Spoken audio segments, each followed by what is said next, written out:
নমস্কার বন্ধুরা, মলিক্স কিচেন থেকে সবাইকে অনেক অনেক স্বাগত। বন্ধুরা, আজকে আমি একটি রেসিপি বানাবো ফুলকপি আলু দিয়ে রুই মাছ দিয়ে পাতলা ঝোল। তো এর জন্য লাগছে ফুলকপি, আলু আমি কেটে ধুয়ে রেখেছি, পেঁয়াজ বাটা, টমেটো পেস্ট, ধনেপাতা কুচি, আদা, জিরে আর শুকনো লঙ্কা বাটা। আর এখানে আমি রুই মাছগুলো ধুয়ে ভালো করে পরিষ্কার করে নিয়েছি। তো চলুন রান্নাটা শুরু করা যাক। কড়াইটা গরম হয়ে গেছে, এখন আমি দিয়ে দেব পরিমাণ মতো সরষের তেল।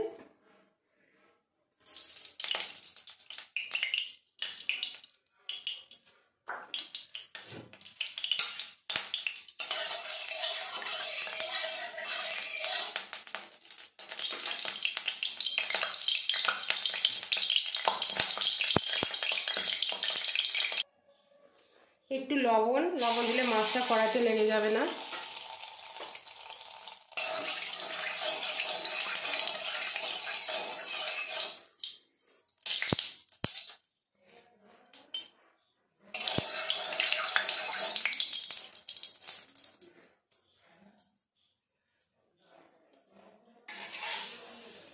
মাছগুলো ভেজে নেব।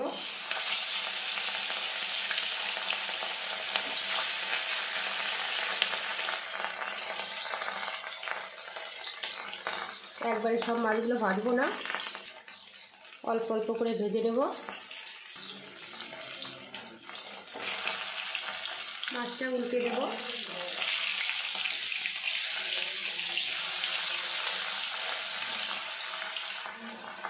বন্ধুরা, আমি বাইরে মাটির উনুনে রান্না করতে পারছি না, কারণ আমি একটু ব্যস্ত আছি। দুদিন পর থেকে আবার মাটির উনুনে রান্না করব। মাছগুলো আমি সুন্দর করে ভেজে নিয়েছি, একটা পাত্রে নামিয়ে নেব।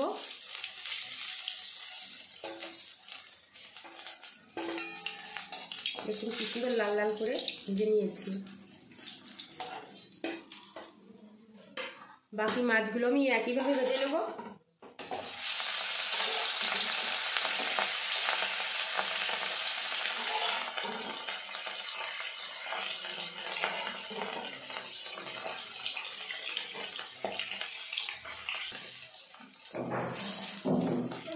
মাছগুলো সব ভাজা হয়ে গেছে, নামিয়ে নেব।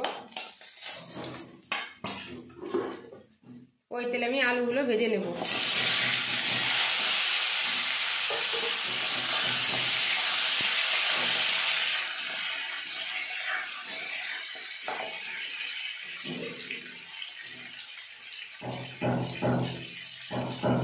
লবণ,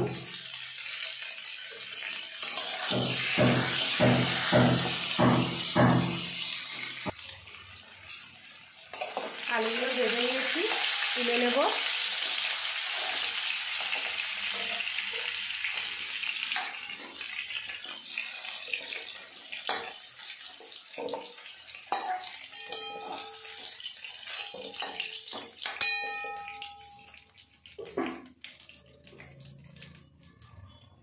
দিয়ে দেবো আর একটু সর্ষের তেল।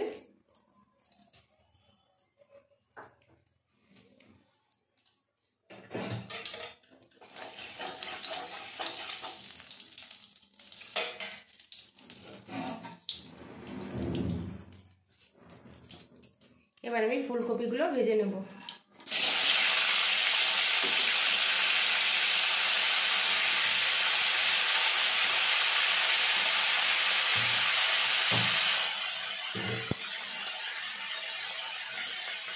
একটু লবণ,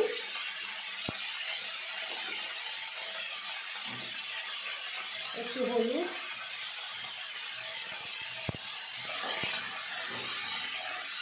দিয়ে আমি 2 থেকে 3 মিনিট ভেজে নেব।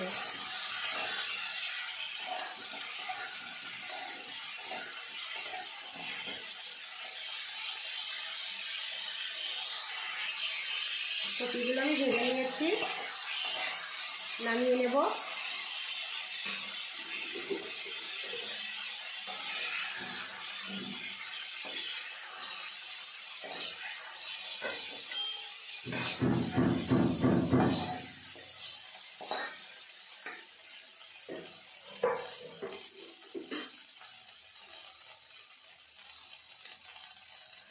সরষের তেল,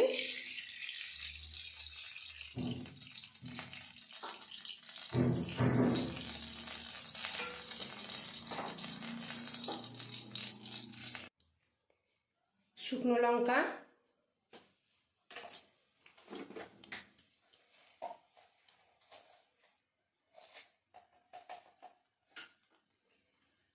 কালো জিরে দিয়ে দিলাম ফোড়নে,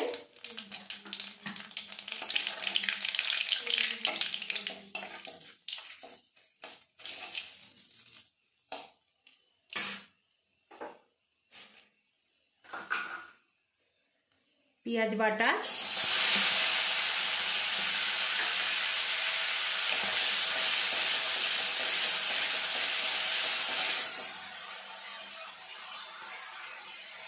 টমেটো পেস্ট,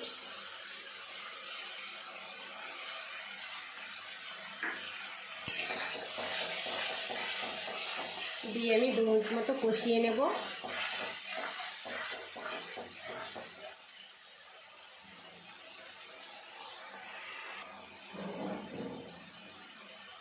শুকনো লঙ্কার গুঁড়ো, আপনারা চাইলে নাও দিতে পারেন শুকনো লঙ্কার গুঁড়ো।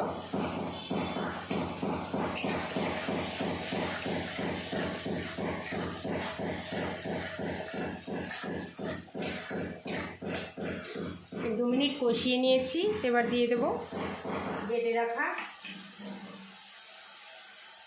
আদা, শুকনো লঙ্কা আর জিরে।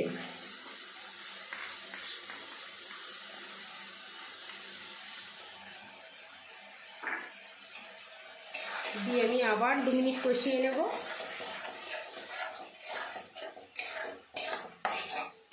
যতক্ষণ না মশলা থেকে তেল ছাড়ছে ততক্ষণ কষতে হবে।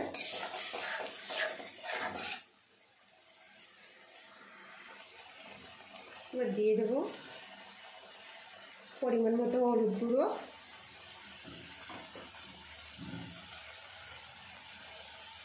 স্বাদ মতন লবণ,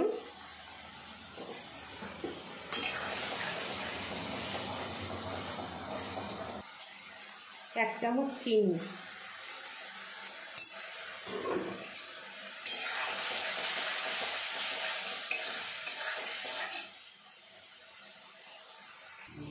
মশলাটা আমি কষিয়ে নিয়েছি, এখন আমি দিয়ে দেবো ভেজে রাখা আলু আর ফুলকপিগুলো।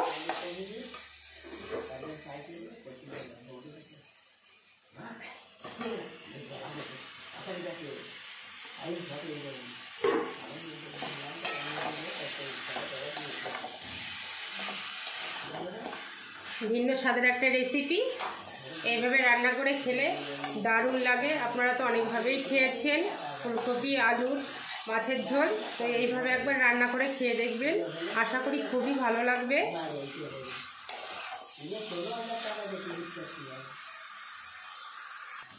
সবজিগুলো দিয়ে আমি 2 মিনিট মতো কষিয়ে নিয়েছি, এবার দিয়ে দেবো পরিমাণ মতো জল।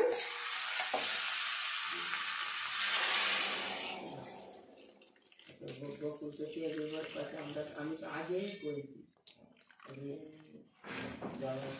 তো অনেক জিনিস 3 তারিখের কথা দিয়ে দেখি মালাই যাই আগে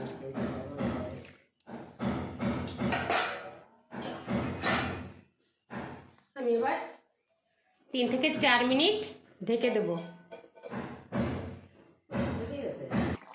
দিয়ে দেবো 4 থেকে 5টা কাঁচা লঙ্কা চেরা। আপনারা যে যেরকম লঙ্কা খান সেই পরিমাণে দেবেন।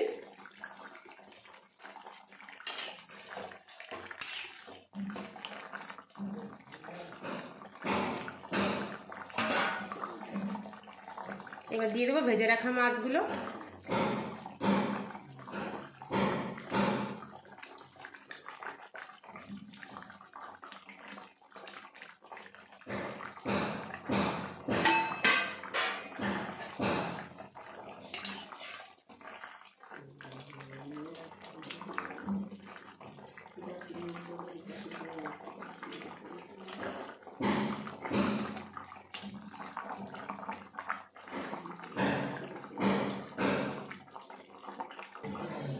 এইভাবে এই মাছের ঝোলটা রান্না করলে সবাই মাংস ফেলেই শুধু এই তরকারি দিয়েই এক থালা ভাত খেয়ে নেবে।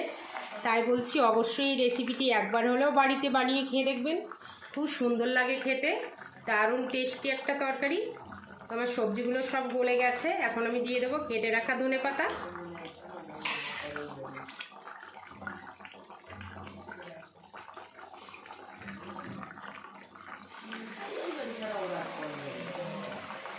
বন্ধুরা এই রেসিপিটি ভালো লাগলে চ্যানেলটিকে সাবস্ক্রাইব করে পাশে থাকবেন, একটা লাইক দিতে ভুলবেন না। তো সবাই ভালো থাকবেন, সুস্থ থাকবেন। আমি এবার দিয়ে দেবো একটু গরম মশলা গুঁড়ো। আমার রান্নাটা হয়ে গেছে। তো ভিডিওটি এখানেই শেষ করছি। দেখা হবে আগামীকাল নতুন কোনো রেসিপি নিয়ে। আমি তরকারিটা এখন নামিয়ে নেব।